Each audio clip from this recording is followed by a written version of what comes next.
Às 7 da manhã do dia 21 de janeiro de 2008, um segurança chegou para o início do seu turno no edifício das finanças, na cidade de Yuanlin, em Taiwan.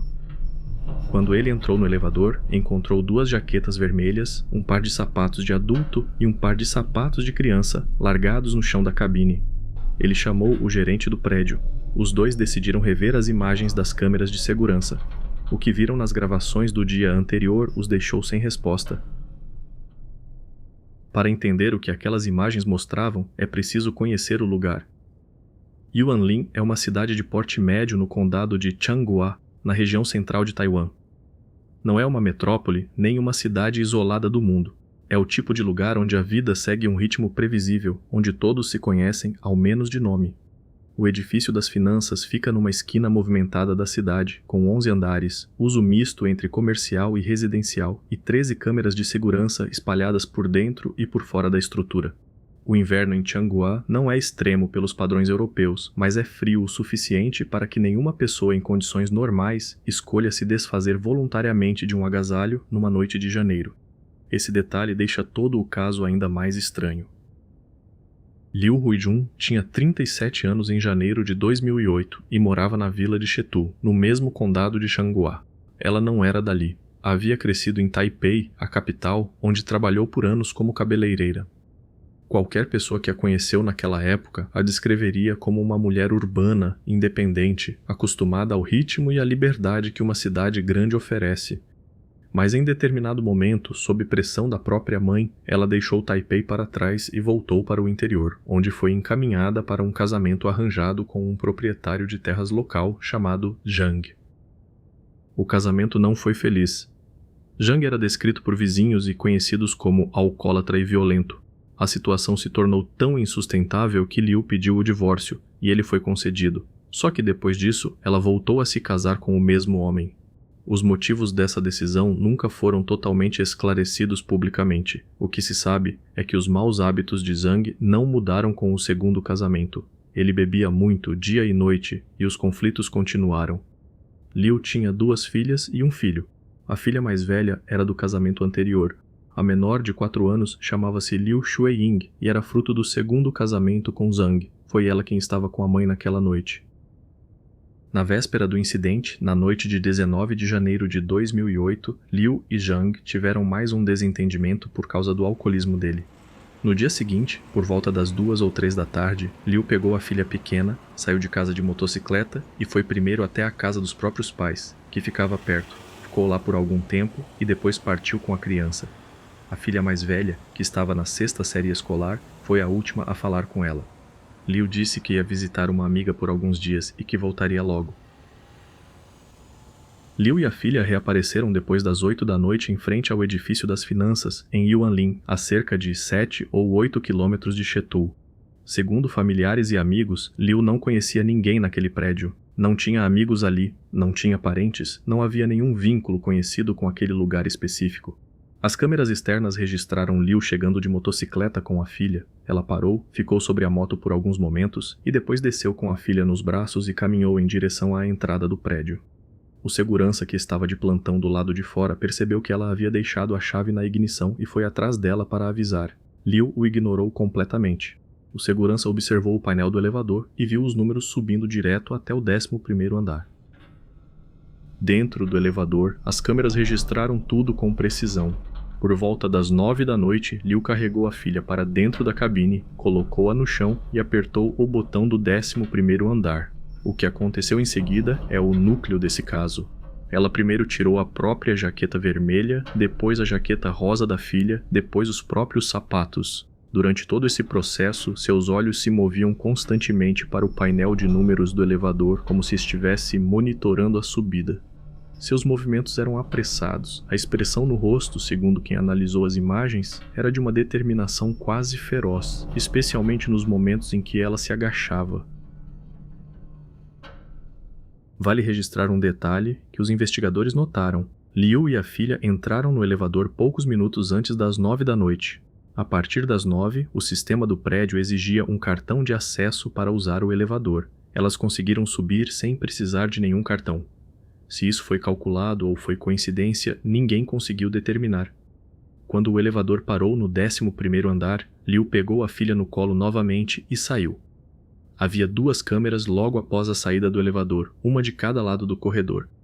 As imagens mostram Liu abrindo a porta à direita e caminhando em direção às escadas. A partir desse ponto, as câmeras não registraram mais nada. Há um detalhe sobre as jaquetas que merece atenção separada. Em Taiwan, existe uma crença popular que associa o uso de roupas vermelhas no momento da morte a consequências específicas. Segundo essa crença, quem parte vestido de vermelho se torna um espírito com intenção de causar dano. Tirar as roupas vermelhas antes de qualquer coisa, dentro daquele elevador, naquela noite de inverno, pode ter sido um gesto prático, pode ter sido uma coincidência, mas pode também ter sido um gesto deliberado carregado de um significado que Liu compreendia perfeitamente e que os investigadores só foram perceber depois. O 11º andar do edifício das finanças tinha apenas 4 unidades.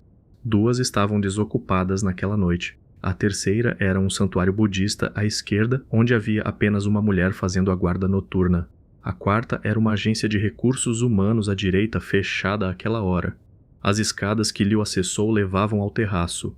A polícia verificou cada centímetro do telhado, a caixa de transformadores, as saídas de ventilação, o reservatório de água. O reservatório estava trancado, nada foi encontrado. O prédio vizinho tinha apenas 3 ou 4 andares, abaixo demais para qualquer salto entre edificações. Os andares do 3º ao 10º eram residenciais. Cada andar tinha 4 famílias, com exceção do 3º que tinha 2. Nenhuma das escadas do prédio tinha câmeras. O 2º andar abrigava lojas que estavam fechadas naquele momento, sem câmeras e sem saídas diretas para a rua. O primeiro subsolo era uma sala de bilhar que funcionava normalmente naquela noite. O 2º subsolo era um estacionamento com uma única saída de veículos monitorada por câmera e uma porta dos fundos que dava para o prédio adjacente. Mas essa porta estava trancada e havia uma camada espessa de poeira sobre ela. Se alguém tivesse passado por ali, teria deixado rastro visível. A polícia analisou as 13 câmeras dentro e fora do prédio. Nenhuma imagem mostrou Liu ou a filha saindo. A conclusão dos investigadores foi que as 2 ainda estavam dentro do edifício, mas o edifício foi vasculhado e nada foi encontrado. Existe apenas uma saída que os investigadores identificaram como tecnicamente não monitorada, uma escada de emergência fixada na parede da sala de ar-condicionado no subsolo, que dava diretamente para o exterior do prédio. Não havia câmeras nem do lado de dentro, nem do lado de fora dessa saída. As escadas internas também não tinham cobertura em nenhum andar. Isso significa que alguém capaz de descer do 11º até o subsolo, atravessar a sala de bilhar sem ser notado e chegar à sala de ar-condicionado conseguiria sair do prédio inteiro sem aparecer em nenhuma gravação. A rota existia, mas havia um problema com ela. Aquela escada de emergência não era fácil de encontrar. Não estava sinalizada de forma óbvia e ficava em um ponto da estrutura que exigia conhecimento prévio do edifício. Segundo a investigação, Liu nunca havia estado naquele prédio antes e não havia vínculo conhecido dela com nenhum morador. Encontrar aquela saída específica, numa estrutura desconhecida, no escuro, carregando uma criança de 4 anos, exigiria ou uma informação que a polícia nunca conseguiu rastrear, ou uma sequência de decisões certas tomadas de forma aleatória. A polícia foi de porta em porta no prédio. Sem mandado de busca, os investigadores só podiam fazer perguntas. Todos os moradores disseram que não tinham visto a mãe e a filha. Os proprietários dos carros que saíram do estacionamento naquela noite foram ouvidos. Todos negaram ter levado qualquer passageiro. A família de Liu não conhecia ninguém no prédio. Zhang, o marido, foi interrogado várias vezes e chegava frequentemente aos depoimentos em estado de embriaguez, demonstrando uma indiferença que os investigadores registraram, mas não conseguiram transformar em evidência.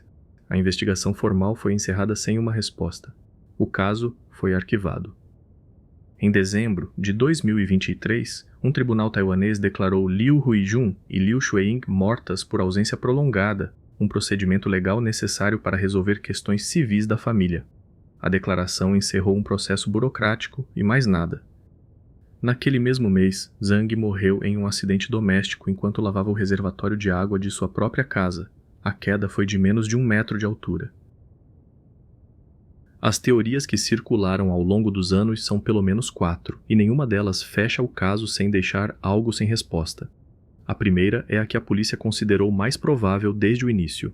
que Liu subiu ao último andar com a intenção de encerrar a própria vida, levando a filha consigo, e que os corpos terminaram em algum ponto do prédio que as buscas não alcançaram. Essa leitura explica o estado emocional visível nas imagens, a roupa deixada para trás e a chave na ignição da moto, mas não explica a ausência de qualquer rastro físico após tantos anos. A segunda é que Liu planejou o desaparecimento como uma fuga, que ela usou o prédio como ponto de saída, conhecia a escada de emergência não monitorada por algum meio que os investigadores não identificaram e partiu com Shui Ying para um lugar onde não seria encontrada. Essa hipótese explica a cronologia do elevador, a chave deixada na moto e o comportamento deliberado dentro da cabine, mas carrega uma dificuldade. Nenhum registro de Liu ou da filha apareceu em qualquer banco de dados de saúde, educação ou finanças em mais de uma década de monitoramento ativo. A terceira linha sugere que havia alguém esperando por Liu naquele prédio, que o encontro foi planejado, que havia uma pessoa com acesso ao edifício e conhecimento de suas rotas internas, e que o que a câmera registrou foi o comportamento de uma mulher que sabia onde estava indo, mas talvez não soubesse exatamente o que a esperava. Essa hipótese nunca foi descartada formalmente, mas também nunca teve evidência concreta que a sustentasse. A quarta é mais simples e talvez por isso mesmo inquietante, que existe uma explicação racional para tudo isso, que ela está em algum lugar nos registros ou nos ângulos cegos daquele prédio e que simplesmente ainda não foi encontrada. 16 anos depois daquela noite de janeiro, o edifício das finanças continua de pé na mesma esquina de Yuanlin. Os moradores que permaneceram no prédio durante todos esses anos relataram não ter notado nada de diferente, nenhum odor, nenhum rastro, nenhum sinal que apontasse para onde Liu Huijun e sua filha foram depois de sair do campo daquela última câmera. O segurança que chegou ao trabalho na manhã do dia 21 encontrou no chão do elevador 2 casacos vermelhos e um par de sapatos jogados como se tivessem sido tirados com pressa, ou com uma indiferença que assusta mais do que qualquer urgência. Ele achou a cena estranha antes mesmo de entender o que ela significava. Só depois, quando as imagens foram revisadas e o nome Liu Huijun começou a aparecer nos registros, é que aquelas roupas no chão do elevador deixaram de ser um mistério banal e se tornaram a única coisa concreta que restou de uma mulher e de uma criança que o prédio de alguma forma engoliu. As roupas foram recolhidas, o elevador voltou a funcionar e a pergunta que nenhuma das 13 câmeras conseguiu responder até hoje permanece aberta. O que aconteceu com elas?